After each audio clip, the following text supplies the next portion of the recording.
Самбайцгааны өрхөн үзэгчдээ эрүүл мэндийн амнаас бэлтгэн хүргэдэг эрүүл мэндийн амны мэдээллийн цаг эхэлж байна. За сүрээтэй тэмцэх үйл хэрэгт олон нийтийн анхаарлыг хандуулах хүмбэрийн хүчин чармаалт чухал гэдгийг сурталчилан таниулах зорилгоор дэлхийн улс орнууд 1988 оноос хойш дэлхийн сүрээтэй тэмцэх өдрийг тэмдэглэжээ. За жил бүрийн 3 дугаар сарын 24-нд энэ өдөр тохиодог байгаа.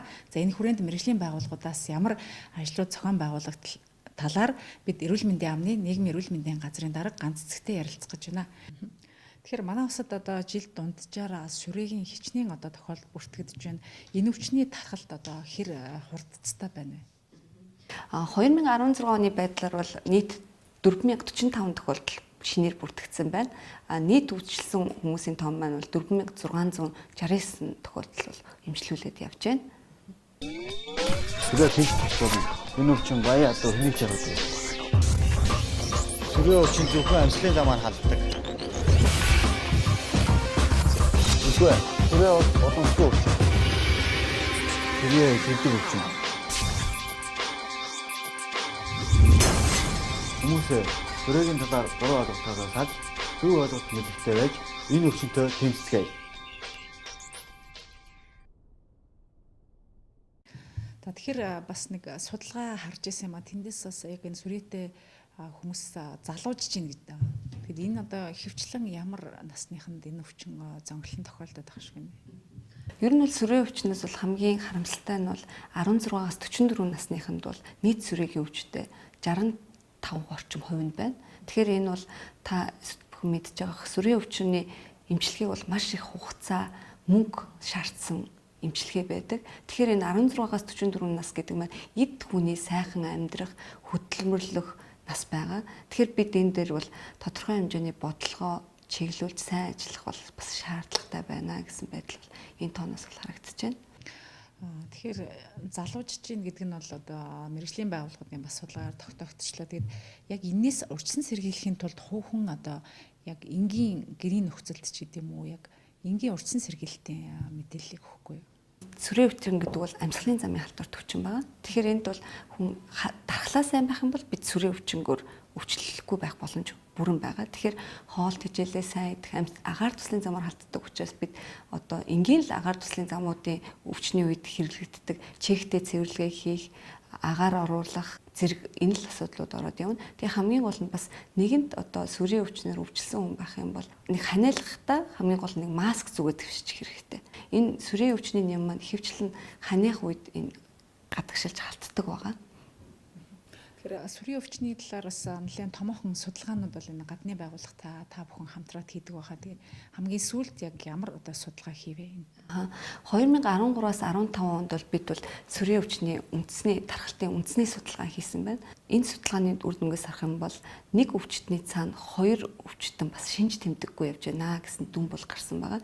Өөрөөр хэлэх юм бол бид бол идэхгүй илрүүлэг хийгээ явж байна. Идэхгүй гэдэг маань ханиалгасан ч юм уу, турсан гэсэн ийм зөвөртэй хүмүүс дээр бол бид нар шинжилгээгээд явж байгаа. Гэтэл шинж тэмдэггүй хэрнээ өвчтэй хүмүүс цаана байна гэсэн судалгаа гарсан байна. Тэгэхээр бид бол одоо бодлогын хувьд эртний илрүүлэхийн тогтолцооны тактикийг бол өөрчлөх шаардлага гарч байна. Идэвхтэй илрүүлгийг бол хийх шаардлага гарч байна. Тэгэхээр бид бол өвчний зөвөр илрээгүй ч гэсэн хүмүүсийг аль болох энэ илрүүлэх үзлэгтэй хамааруулж илрүүлэх үзлэгээр эмчилсэн тохиолдолд энэ сүрээ өвчмнийхаа бас тархалтыг бууруулах боломж бол харагдаж байна.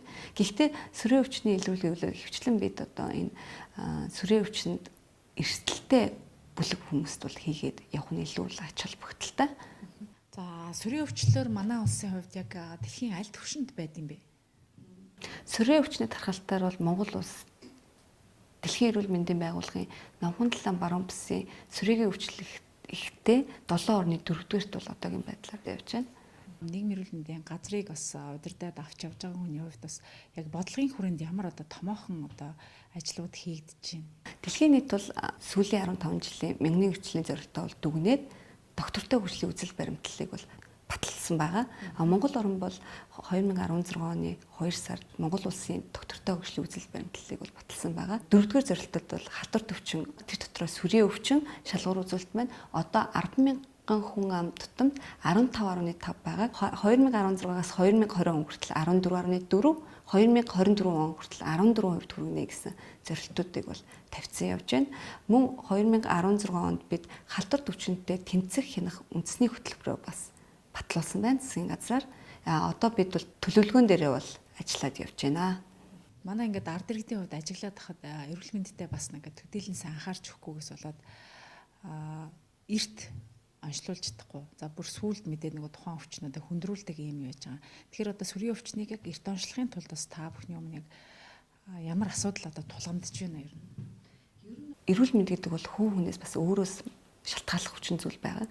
Тэгэхээр та бүхэн мэдж байгаа. Эрүүл мэнд гэдэг бол 50% нь бол хувь хүний гарт байдаг. Тэгэхээр 14 хоногоос дээшээ ханиалгасан бол та заавал эмнэлэгт очиж сүрээ байж магадгүй гэд бас нэг онцлуулаад бол үзчих хэрэгтэй. За нэгэн сүрээгээд онцлуулсан бол эмчилгээг бүрэн дүүрэн хийлгэх хэрэгтэй. Олон юм тасалтай сүрээ бол маш их үүсэж байна. Ер нь бол сүрээ өвчин бол нэг 6-8 сарын эмчилгээг шаарддаг. Гэтэл эхлүүлээд 1 сар боллоо шинж тэмдэг байхгүй боллоо ингээд өвчтөн байна.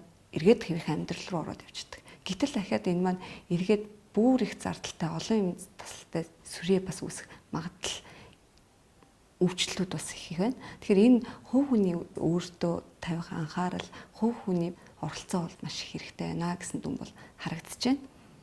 Бид нарыг одоо үзээ сууж байгаа үзэгчд маань магадгүй ингээд сүрээгийн одоо эхний шинж тэмдэг яг юугаар илэрдэм болоо гэж бодно л да. Тэгэхээр яг анхны шинж тэмдэг яаж илэрдэм? Энэ тал дээр ер нь бол хамгийн гол нь сүрээ өвчин байж магадгүй гэсэн бодол бол 14 хоногоос дээшээ ханиалгах чивэл би бас сүрээ байж магадгүй маа гэсэн байдлаар бол бас эмнэлэгт хандах нь зөв. Та бүхэн эмнэлэгт хандвал хамгийн эхлээд одоо дүүргийн эрүүл мэндийн төвүүд байна. Эсвэл шууд халдвар төвчин судлалын үндэсний төвд хандж болно. Ингээд шинжилгээгээ хийгээд тодорхой хэмжээнд өөрийгөө сүрээ өвчин мөн байна уу биш байна уу гэд тодтолж байгаа шаардлага байгаа. Энэ дээр бол хувь хүний энэ чинь нийгмийн өмнө хүлээсэн хариуцлага байна. Яагаад гэвэл сүрээ өвчин бол агаар туслын замаар халддаг. Ялангуяа олон хүнтэй жишээл хүүхдүүд байна, оюутнууд байна, хичээлдээ ороод явлаа гэхэд энэ өвчнөө онцлуулахгүй, эмчлүүлэхгүй байх юм бол бусад найз нартай нөхөдтэй халдаана гэсэн үг болж байгаа. Иргэн хүний үүргээ биелүүлээд тодорхой хэмжээнд шинжилгээгээ хийлгээд явчих бол бүрэн боломжтой. Глобал сантай хамтраад сүрээгийн өвчлөлттэй 10 аймагт бол эртэлрүүлгийн үзлэгийг хийхээр бол төлөвлөж байна. Энэ эртэлрүүлгийн үзлэгт бас та бүхнийг өргөнөөр хамрагдаасай гэж хүсэж байна. Илрүүлгийн үзлэг гэдэг чинь тийм орон нутагт одоо зөвхөн явах уу эсвэл бас энэ нийслэлийн дүүргүүд дээр явагдах уу? Сүрээгийн өвчлөл өндөртэй дүүргүүдэд бол сонгон хархан Баян зүрх дүүрэг бол байдаг. Аймагуудад бол Сэлэнг, Дархан зэрэг бол аймагуд байдаг. Тэгэхээр бид энэ дөрвөн газартаа дээрэс нэмээд нэг 6 орчим аймагт бол идэвхтэй илрүүлгээ хийхээр төлөвлөж байна. Энд бол бид халдвар төвчин судлалын үндэсний төвтэйг хамтраад хийх гэж байгаа. Мэргэжлийн эмчнэр баг бол хамарч ажиллана. Тэгэхээр үүнд бол бас иргэд маань идэвхтэй хамрагдаасай гэж бас та бүхнээсээ хүсэж байна. Тэр одоо яг хэдний өдөр хизээ болох бол яг тухайн үед аймаг орон нутаг зарна одоо очиж байгаа тийм ээ яг тэтгэр үзэл. Бидний хувьд бол 4-5 сар орчмоос бол бид эхэлнэ. Ингээд энэ мэдээлэлээ бол эрүүл мэндийн яамны вебсайт болоод тухайн аймагуудын эрүүл мэндийн газрын вебсайтууд хэвлэл мэдээлэлээр бол та бүхэн тодорхой мэдгэнэ тэр үед. Нийгмийн эрүүл мэндийн газраас ямар ажлуудыг зохион байгуулж байна? Энэ дээр бас нэлээд ач холбогдол өгж байгаа гэж ойлгож байгаа. 2017 оныг бол эрүүл мэндийн яам нийгмийн эрүүл мэндийн дэмжигчл болгон зарласан байгаа. Энэ ажлын хүрээнд саяхан бас өнгөрсөн 7 хоногт эрүүл мэндийг дэмжих сангаа засгийн газраар батлуулаад байна. Засгийн газрын тогтоолоор энэ маань бол бас бидний хувьд бас томоохон ач холбогдолтой сан эргээд бий болж байгаа. Энэ бол бас бидний хамгийн сүүлд хийсэн том ажил байна юм байна. Эрүүл мэндийн дэмжих сан одоо та бүхэн одоо дахин батлууллаа гэлээ. Ер нь яг энэ дэмжих сан батлагдсанаар одоо ямар ач холбогдолтой юм бэ? Ер нь бол эрүүл мэндийг дэмжих сан гэдэг маань арх тамхины онцгой албан дотроос бол бүрддэг сан байгаа. Энэ маань хүмүүсийг ард иргэдийг эрүүл амьдрахад нь туслах тодорхой төсвөө гэж бол ойлгож болно. 2014 онд бол эрүүл мэндийг дэмжих сан маань бас тодорхой хугацаанд зогссон байгаа. 2016 оноос бол эрүүл мэндийг дэмжих сан маань эргээд сэргийсэн гэж бол ойлгож болно. За бидэнд ингээд цаг үеийн асуудлаар мэдээлэл өгсөн танд баярлалаа. Таны цаашдын ажилд амжилт хүсье. Баярлалаа. Та бүхэнд ч гэсэн амжилт хүсье. За бид эрүүл мэндийн яамны нийгмийн эрүүл мэндийн газрын дарга ганц цэгтээ дэлхийн сүрээтэй тэмцэх өдрийн талаарх цаг үеийн асуудлаар ярьслаа. Анхаарал хандуулсанд баярлалаа. Сүрээ өвчний үед 2-7 хоног түүнээс дээш хугацаагаар ханиалгах, цээжээр өвдөх, цустай буюу сэртэй ханиалгах. Шүн хөлрөх, халуурах, турах, ядрах шинж тэмдгүүд илэрнэ. Хэрв дээрх шинж тэмдгүүд илэрвэл Харьяа аймаг дүүргийн сүрээгийн диспансерт хандна.